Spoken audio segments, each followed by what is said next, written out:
Buenos días, hola a todos. Soy Esther y yo me encargaré de la clase preparatoria. Es un gusto para mí poder acompañarles a todos ustedes en 이창용 어학원. Espero verlos pronto. 네, 여러분 안녕하세요. 이창용 어학원에서 한석과 통번역대학원 한석과 입시 강의를 맡은 이선영입니다. 우선 통번역대학원 한석과 같은 경우에는 한국외국어대학교 통번역대학원에 밖에 없기 때문에 그렇게 선택지가 다양하지 않습니다. 그래서 더 많은 분들이 어려워하시고 정보도 어디서 구해야 되는지 좀 갈피를 잡지 못하는 경향이 있는데 이창영 어학원 한석과 입시 강의를 통해서 조금 더 정보를 제공해드리고 입시 준비를 하실 수 있지 않을까 생각이 듭니다. 우선 한석과 같은 경우에는 1차 시험에는 전공 외국어 그리고 장문, 한국어 그리고 외국어, 전공 언어죠. 장문이 있습니다. 2교시로 나눠서 시험을 치르게 되십니다. 2차 시험은 구술시험인데요. 간단하게 면접이라고 생각하시면 편할 것 같습니다. 1차 시험의 경우 배점이 조금 다릅니다. 전공 외국어가 60점, 장문이 40점, 총 100점이 되는데요. 전공 외국어가 배점이 훨씬 높기 때문에 전공 외국어에서 더 고득점을 하시는 것이 유리할 것이라고 생각됩니다. 다음으로 입학시험 유형에 대해서 설명해 드리겠습니다. 전공 외국어라고 하면 어떤 시험인지 감이 잘 안 잡히실 수도 있는데요. 쉽게 설명해 드리자면 논술과 비슷합니다. 전공 외국어에서도 또 두 가지 양방향으로 시험이 치러지게 됩니다. 한국어 지문을 듣고 들은 것을 바탕으로 스페인어로 요약하기 한 문항이 있고요. 다음에 스페인어 지문을 듣고 한국어로 요약하기 한 문항, 이렇게 해서 60분간 시험을 치르시게 됩니다. 전부 다 주관식 시험입니다. 그리고 한 10분 정도 휴식 시간을 가진 후에 2교시가 시작됩니다. 2교시가 한국어 그리고 스페인어 장문입니다. 마찬가지로 60분 동안 시험을 치르시게 되는데요. 장문 같은 경우에는 듣는 것이 아니고 직접 한국어 지문을 읽고 스페인어로 요약하기, 스페인어 지문을 읽고 한국어로 요약하기, 이렇게 논술 시험을 2시간 동안 치르시게 됩니다. 분량이 따로 정해져 있지 않기 때문에 A4 용지보다 조금 더 큰 한 30줄로 된 크기의 용지에 스스로 단어 수에 맞춰서 시간 분배를 잘 하셔서 시험을 끝내셔야 합니다. 따라서 시간의 압박도 조금 있고 어느 정도 써야 되는지 파악이 되지 않는다면 60분이라는 시간이 생각보다 짧기 때문에 시간 분배를 잘 하셔서 논술을 완성하셔야 합니다. 1차에 합격하시게 되면 이제 2차 시험 면접을 치르셔야 합니다. 면접 같은 경우에는 구술 시험이기도 하죠. 한국외국어대학교 통번역대학원 홈페이지에 보면 한국어에서 외국어로 요약하기, 외국어에서 한국어로 요약하기 라고만 유형이 나와 있는데요. 사실 그렇지 않습니다.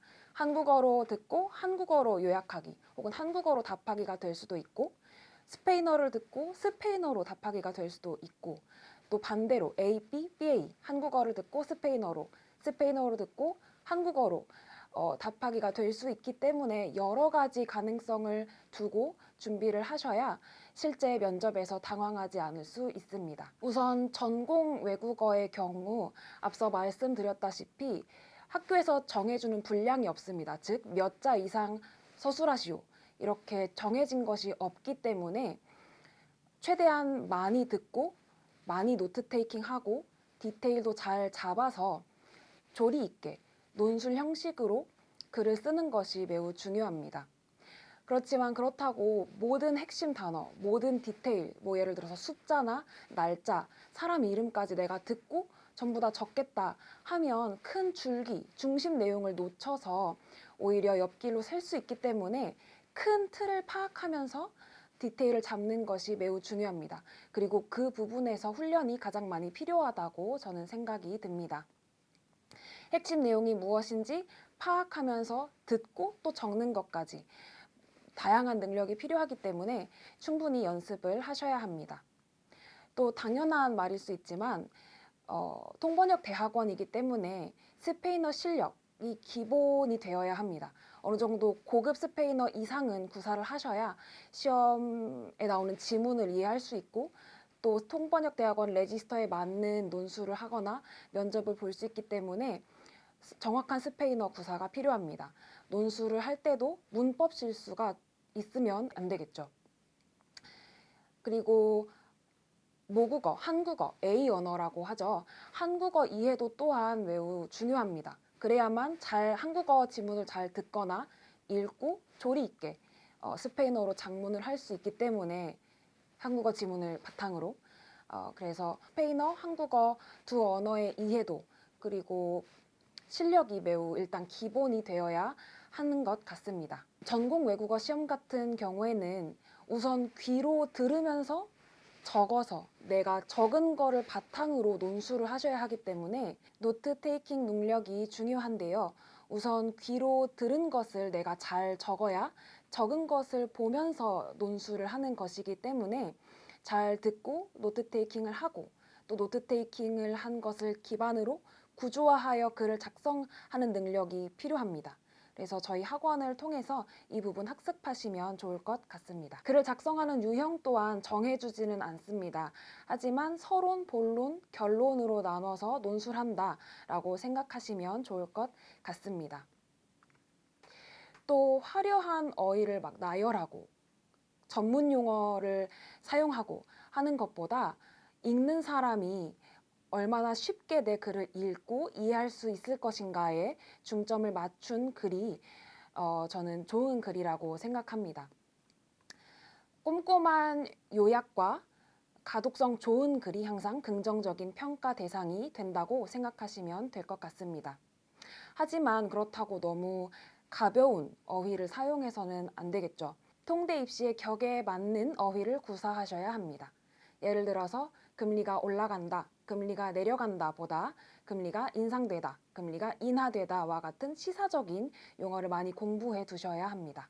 전공어 작문의 경우 스페인어로 읽고 한국어로 서술하고 한국어로 읽고 스페인어로 서술하는 형식입니다. 가끔은 지문을 요약하시오라는 부분이 없을 수 있는데요. 그래도 저는 어느 정도 분량을 채워야 하고 또 내 지문 이해도가 이 정도다라는 것을 보여드려야 하기 때문에 항상 지문의 내용을 어느 정도 요약하는 것을 추천합니다. 또 전공어 작문에서 중요한 부분은 자신의 견해를 서술하는 것입니다. 항상 자신의 견해를 서술하시오, 이유를 설명하시오 라는 부분이 포함이 되기 때문에 얼마나 조리 있게, 얼마나 유창한 스페인어 혹은 유창한 한국어로 나의 의견을 뒷받침하는 것이 매우 중요한 부분이라고 생각합니다. 주제는 사실 뭐가 나온다라고 절대 특정할 수 없는데요. 보통 시의성 있는 주제가 많이 나오기 때문에 평소에 시사 뉴스나 오피니언, 사설 등 뉴스, 국내외 뉴스를 많이 읽고 접하고 또 그것에 대한 내 생각을, 의견을 항상 정리해 두는 것이 매우 도움이 됩니다. 그래야 시간을 어느 정도 아낄 수 있기 때문에 평소에 정리해 두는 것을 추천합니다. 2차 시험 유형은 앞에서 간략히 설명해 드린 것처럼 다양한 방식으로 이루어질 수 있습니다. 한국어에서 한국어, 스페인어에서 스페인어로 말하거나 설명하거나 의견을 제시하는 것이 될 수도 있지만 한국어를 듣고 스페인어로 설명하시오, 스페인어로 듣고 한국어로 설명하시오 이렇게 언어 방향이 달라질 수 있기 때문에 다양한 방식으로 준비를 하는 것이 더욱 도움이 될 거라고 생각합니다. 하지만 앞에서 1차 시험과 비슷하다고 생각하시면 크게 어렵지 않을 수 있습니다. 다만 들은 것을 바탕으로 글을 쓰는 것이 아니고 들은 것을 바탕으로 말한다 라고 생각하시면 구술시험 준비에 더욱 도움이 될 것 같습니다. 또 때에 따라 다른데요. 한석과는 면접시험에서 통역을 시키지 않는다 이렇게 생각하시면 조금 위험할 수 있습니다. 저는 통역을 갑자기 시키셔서 제가 입시를 할 때는 조금 당황했던 기억이 있습니다. 따라서 짧은 한 문단, 두 문단 정도는 또 통역이 나올 수도 있다라고 생각하시면 좋을 것 같습니다. 그래도 1차 시험에서 요구하는 바와 비슷하기 때문에 1차 시험 준비를 하면서 같이 2차 시험도 준비한다라고 생각하시면 더욱 도움이 되겠습니다. 수업 방식에 대해서 말씀드리겠습니다.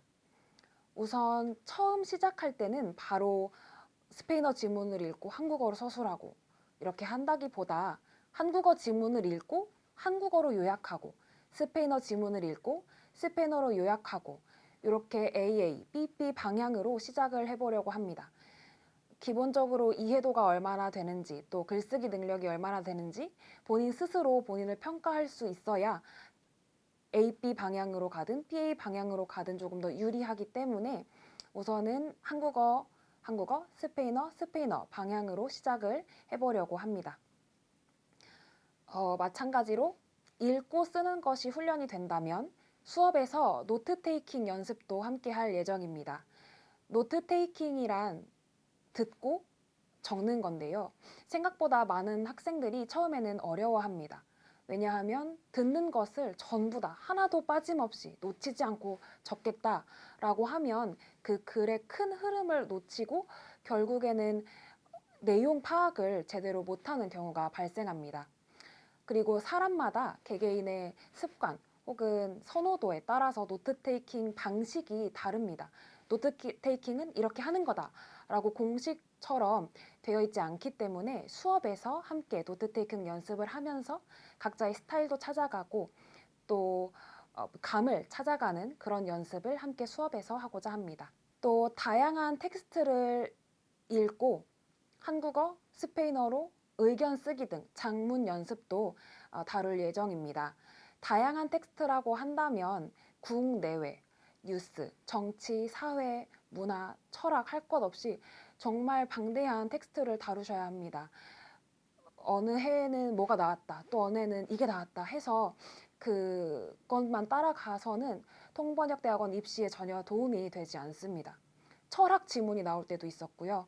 문학 지문이 나올 때도 있었고, 예를 들어서 행복이란 무엇인가 라는 주제를 시험장에서 접하면 많이 당황하게 됩니다.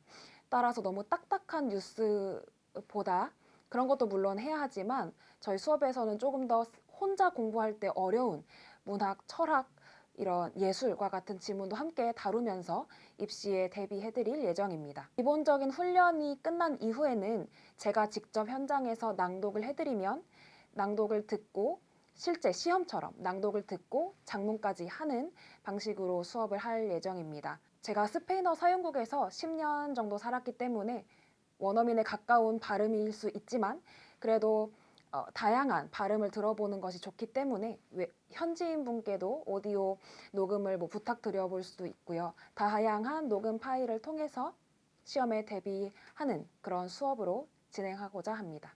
이창용 어학원에서 여러분들과 함께 통번역대학원 한석과 입시를 준비할 수 있게 되어 저는 대단히 기쁩니다. 함께 여러분들이 입시에 성공하는 그날까지 제가 최선을 다해서 도움이 되어 드리겠습니다. 감사합니다.